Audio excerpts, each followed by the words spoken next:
Armie Hammer is opening up about his life since leaving Hollywood in 2021 during the COVID pandemic. The world seemed like it was falling apart, and people were just deeply unhappy with their own lives. Hammer speculated on a recent episode of Christina Pazzi and Tom Segura's Your Mom's House podcast. And then this salacious story comes around where this actor wants to murder and eat people.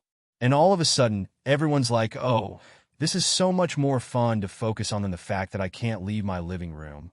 The first salacious story about Hammer came in January 2021, when he quit social media in the wake of several disturbing sexual assault allegations made against him. Hammer was accused of rape and other acts of violence 2 months later by ex-Effie Angelova, whom he dated on and off for 4 years. Further allegations and lawsuits followed, prompting Hammer to quit Hollywood and sell timeshares on the Cayman Islands for a brief stint. In May 2023, the Los Angeles County District Attorney's Office announced that it would not file sexual assault charges against the actor, citing insufficient evidence and the complexity of the relationship between the actor and his accuser. Among the allegations made against Hammer were those that claimed the Call Me By Your Name actor harbors erotic cannibalistic fantasies. Discussing his sexuality, Hammer explained to Segura and Pazzi that he enjoys tying his partner up during intimate play. I like the idea that you are so completely mine. Yeah, I can do whatever I want, and you love it because you know you're mine. This possession kind of thing, he continued, that's just fun to talk about. And by the way, especially if you're drunk or stoned or high at night and you're texting. While you're saying it, you're chuckling to yourself like, I'm going to FING cut your toe off and keep it in my pocket so I got a piece of you everywhere I go. Hammer feels that he's been singled out for condemnation for his sexual proclivities.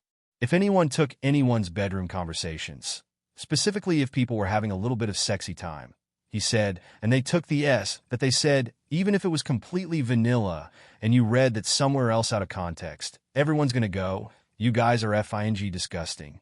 The volume of texts and private message threads that was published with the allegations made against Hammer exposed intimate thoughts and moments.